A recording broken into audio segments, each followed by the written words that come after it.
Hi, and welcome to Pressing Matters. Here's what's coming up next.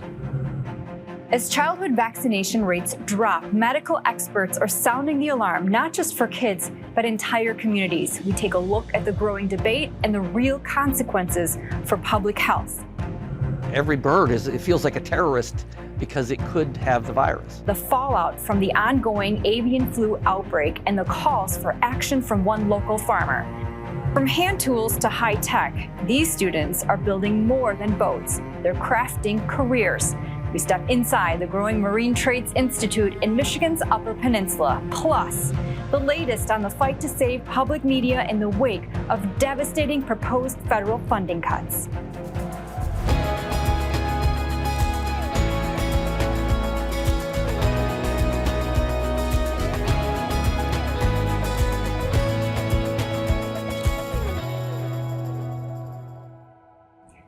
Once nearly eradicated, vaccine-preventable diseases are again showing up in Michigan clinics and classrooms.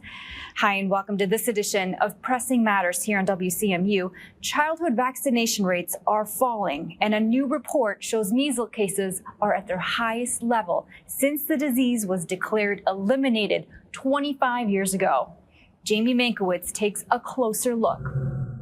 Initially, they did tremendous work to reduce and help almost eliminate a lot of vaccine-preventable diseases that caused thousands of children to become ill, hospitalized, die, and those that didn't have death had long-term permanent disability that just never got better. So again, very important to help us keep those diseases from coming back that used to cause such disastrous long-term health problems or death. Once routine, some parents are choosing to delay, question, or skip childhood vaccines altogether. Here in Michigan, doctors are seeing the difference. So we've got 14, we got diphtheria, tetanus, pertussis, polio, measles, mumps, rubella, chickenpox, hepatitis A, hepatitis B, Hib, which is Haemophilus influenza B, pneumococcal disease, rotavirus, and then influenza. Over the last 5 or 6 years, our rates have dropped about 5 to 10% on average. Some counties it's been less. We've had some counties where it's been upwards of 15 to 20%. So unfortunately, we have seen those rates dropping. At Mackinac Trail Pediatrics in Cadillac, the shift is clear. We spoke with Dr. Beth Alto, who says the patients are some of the most vulnerable. We're seeing a bigger decline in the newborns and the 1-year-olds. And I don't know if that's because people are planning to do it later or if we have more parents of newborns that are hesitant on vaccines. I don't know. We'll see how that plays out. The reasons. Sometimes it's access. Sometimes it's anxiety. Other times it's misinformation. Unfortunately, a lot of the information they may find is confusing, incorrect. Sometimes it's just really harmful information. So again, they just have questions about what's right to do and don't know who to ask or who to trust. Some are really untrusting of the healthcare system or the government for different reasons, and that's spilling over into concerns about vaccinations as well. Experts say the key isn't just getting the information, it's knowing where it's coming from. People are coming to different decisions as what they feel is best for their individual child. But when they're getting misinformation, if they knew it was misinformation, that'd be one thing. But when you don't know, then you have to take it in, and it just really can fuel anxiety about the whole process. Many of our vaccines have been around for 60, 70 years now. We're going on the 1950s when we got the polio vaccine and the MMR. They've stood the test of time, but that doesn't mean that if you hear the wrong thing on the internet or from someone that you're not going to worry about it when this is your baby. What's at stake isn't just individual health. It's community protection. Herd immunity is a promise to those who cannot protect themselves. So there is a vulnerable population out there that cannot do anything about it and really does depend on the rest of us. Chesney Reeves is a mother of 3, ranging in age from 18 years to 18 months. Her approach? Education over confrontation. All of them are fully vaccinated based on the recommendations from their pediatricians. For me, it was a no-brainer because I have seen, the news reports and things like that of what these diseases can do. Or if you talk to your grandparents about how scary polio actually was, I don't want my children to go through that. And so it was never a question for me. If I can prevent it, I will. Yes, I'm doing the right thing, especially coming out of the pandemic. Just knowing how quickly diseases can spread from child to child, from parent to parent, from person to person, it was really important to keep my children safe and also to keep other children safe. Nobody likes shots, especially kids. But the real problem comes when people skip them. We obviously just recommend that you follow the CDC schedule because that is very scientific, research-based. We can work with people too. You know, we can all achieve a common goal. If we have a common goal, we can get there in different ways. Michigan's public health system is adapting, expanding walk-ins, after-hours access, and mobile clinics to meet families where they are. The focus is not on arguments, but on empathy, science, and access. Nothing can quite replace an in-person conversation. You know, I think that's where you build your trust and where you really just have time to sit down and talk. Not just for this, for a lot of things. Yeah, we like in-person. And we like in-person visits because we like to see kids. In Michigan, parents can request a medical waiver for required vaccinations if their child has a valid medical reason documented by a physician. The waiver requires a physician's signature on the state of Michigan's contraindication form, which you can obtain from the child's healthcare provider. Non-medical waivers for religious or philosophical reasons are also permitted, but require an educational session with your local health department. So again, parents still have the right to not vaccinate their child if they feel that's what's best for their child. But we're always here to provide more information if they want it. The message from doctors and other public health experts: if you're unsure, ask. They are ready to help. Person-to-person level, just making sure people want to be educated. You know, sometimes people really don't want to know more. You know, they may be hesitant, but don't want to have someone tell them what the right answer is at that moment. And if that's the case, just letting them know, hey, if you ever want to learn more, we're here for you. We understand you want to do what's best for your child, but we don't want to force facts on you if you're not ready for it, but come back when you are, and just be careful about what information you read or, take as truth. Thank you, Jamie. Medical experts say the conversation around vaccines doesn't have to be about pressure, it's about protection. For more information about vaccine schedules or waivers, contact your local health department or visit cdc.gov. Meanwhile, the impact of the H5N1 virus is still being felt here and nationwide. Also known as the avian or bird flu, the ongoing outbreak has led to the mass killings of chickens, reducing the supply of eggs and driving up prices. For Herbruck's poultry farms headquartered in Saranac, it's been devastating. They're one of the nation's largest producers of eggs. We met with owner Greg, who shared with us the fallout of watching his flock die and why he's running into a lot of red tape when it comes to better protection. It's the worst nightmare you can imagine is when they're dying and then you've got to go kill all the rest of them. It's just the ultimate gut punch. And you're just, I can't explain what it was like having the first one go, and it's a fear we have every day. As a third-generation farmer in the family poultry business, Greg Herbruck has experienced a lot. The family has egg farms in Michigan and other states. When H5N1 swept through their barns again last year, it wasn't the first time. The virus has evolved a lot since being first detected in the mid-19th century. But the current outbreak that began about 4 years ago was unlike anything they've dealt with. So you have, with a population, say, of 100,000 birds, you might lose 8 to 10 a day anyway, just from normal deaths. So you're watching that very closely. You're watching how they eat and just general health signs. That's what our team does all day. It was the day before Easter they noticed in one of our flocks up the road that they had 70 dead birds. On Sunday they had over 700. On Monday it was well over 10,000. And then you're like, oh my gosh, when's the next one? You're not sleeping, you're coming, and then the next one goes, the next farm. And then you know, this is just that roller coaster of emotions. And we had false positive on our last farm, and you're like, oh, okay. Then 2 days later, it was positive. And so it's like, just that roller coaster, knowing what you got to do, which is to deal with millions of dead animals. And it's just, as bad as it sounds, it is. Some of them can go to landfills, but most of them were composted with their eggs in the feed and the manure. The flu is still impacting birds and livestock today. At Herbruck's, they're almost back to full capacity and growing, but it came with a hefty price tag. Millions more invested in biosecurity measures.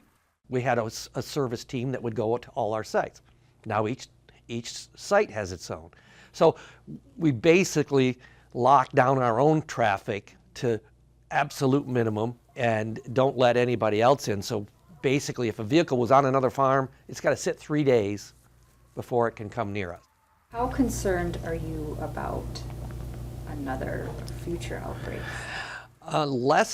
I'm very concerned, but less than I was before, because we put some pretty good practices and spent tens of millions of dollars in biosecurity procedures and infrastructure. Greg believes added security measures aren't enough. He's pushing for the approval of an H5N1 vaccine.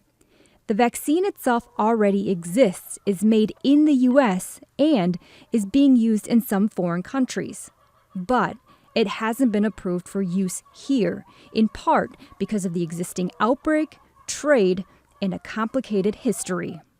We keep lobbying, we really need a vaccine. We have vaccines for multiple other disease challenges, and we give them to them routinely. And this is one we've just got to get the political will to get that over the line. Hopefully we get back to normal, where we can have the tools to protect our hens available. Biosecurity has proven even the hundreds of millions of dollars that egg-producing companies have invested still getting hit. And it just means biosecurity alone is not the answer. We need another tool, and that is the vaccine. And that's our hope, is we can get that. It's a chameleon. I says it's like dealing with terrorism. You've got to win every day, you know, because they're out there trying to impact, and that's the feel you have is there's terrorists every bird it feels like a terrorist because it could have the virus. The number of people recycling in Michigan keeps going up. That's according to the Department of Environment, Great Lakes, and Energy. The recycling rate in Michigan is at record high for the 4th straight year. Here on Pressing Matters, we've been following Michigan's efforts to increase recycling throughout the state. The latest Eagle research shows the rate from 14.25% before 2019 to 23% last year, and now over 25% here in 2025. Eagle believes Michigan is on track to achieve the state goal of 30% by 2029. In a small community on the edge of Lake Huron in Michigan's Upper Peninsula, students at the Marine Trades Institute are learning more than just how to build boats. It's a launch pad into something much bigger. From every handcrafted plank and panel, as Jimmy Mankiewicz shows us, they're learning how to build a career. Once known as the Great Lakes Boat Building School, this one-of-a-kind institute in Cedarville is celebrating 20 years of setting sail, expanding in both scope and size. It all began as a grassroots startup by local community members and wooden boat enthusiasts who didn't want to see the craft disappear. It's not your average classroom. Students work hands-on, from propeller to helm. Come here to go to school like it's a work day. Students start their day at 8:30 in the morning. Class is actually done at 2:30, but they stay till 4:30 working on their projects and things like that. The whole goal here is to teach students to be prepared to go to work, put in a full work day, right? Whether it's electronics, engines, or restoration, they are trained in every part of a boat. Bow to stern, we learn to fix everything, including the bow and transoms. Like, we repair the body, the piping, the electrical portions of it. The engines, obviously, all the cables, connections, we can go from anywhere from your little tin boats up to multi-million-dollar yachts after we get out of the school. Their approach is rooted in real-world expectations. Students clock in like it's a job, they work off actual service tickets, and they leave with industry-recognized certifications. What I really liked about this particular school was the way the program was set up to teach us about all the different aspects. It wasn't so much focused on building one specific boat from start to finish. It was about what are the skills that you need to learn on how to problem solve, on how to work on many different types of boats, whether it be a new build, a restoration. It's really about how to approach the different challenges that you run into in a boat shop and how to work through those. And it was applicable to pretty much everything. So one of the things that we really stress here at the school now is how do you become a lifelong learner, and how do you learn how to source the information you need and move forward through a problem. Students come from all walks of life. About 30% are veterans, another third are career changers, and the rest, right out of high school. Students range in age from 18 to 72.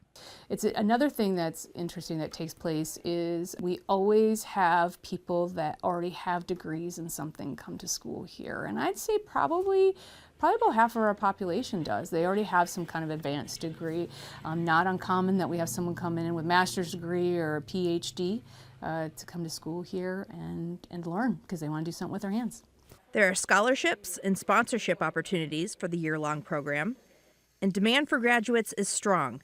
The school boasts nearly 100% job placement, thanks in part to major industry partners. They're getting great careers in the Midwest and in beautiful locations. They're finding great careers.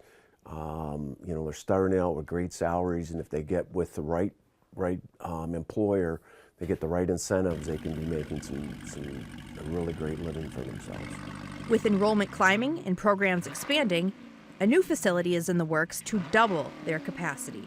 Because of the growth that we've experienced here with enrollment, we're looking to double, and we're going to put up a brand new building, which is going to be super exciting here in the next year. We're breaking ground now. So, even for those who don't end up working in the marine industry, the training sets them up for future success. For many, graduation isn't just an ending, it's a launch. My very best day is graduation, when moms and dads and grandmas and grandpas and spouses and friends are coming and going, oh my God, this has been a transformational year for so-and-so. But coming in here and walking in the doors here is just an experience that you can't understand it till you do it.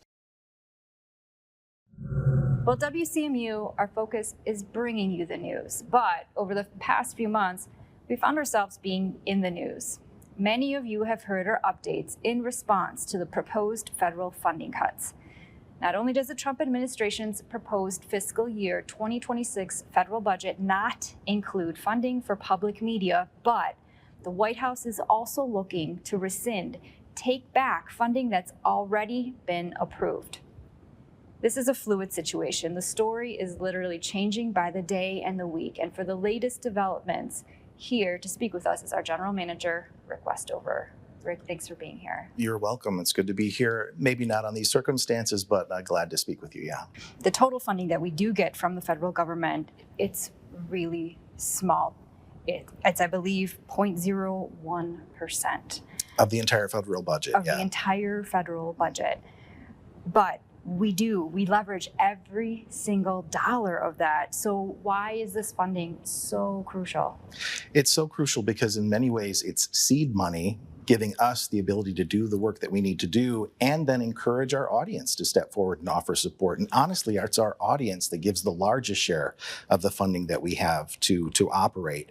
But without that $1.6 million that we receive as our share of this Corporation for Public Broadcasting funding, we'll be limited. We'll be forced to make some difficult decisions. Maybe we need to limit some of the programs that we air. Maybe we have to make difficult decisions about our staffing, and that's something that I do not want to touch. That's not why I got in this business. We want to, have these resources available to serve our communities as best as we can. But then there are other pieces to this too. We air music on WCMU, for example, and the Corporation for Public Broadcasting actually covers the fees necessary to air music. Now, if the Corporation for Public Broadcasting funding goes away, now that bill comes to us. We don't even know the extent to which that will be. So, not only have we lost funding, but then there are added costs now. And it, could limit our ability to provide the life-saving emergency alerting that we need to provide to our communities. In many cases, we may be the only locally owned, operated media in their community. They may not have broadband to access us any other way but with an aerial antenna of some kind. There are folks that could lose out on media of any kind across the country in these pockets of rural, tribal communities and so on. We know there are stations in the state where their share of federal funding is more like 40%.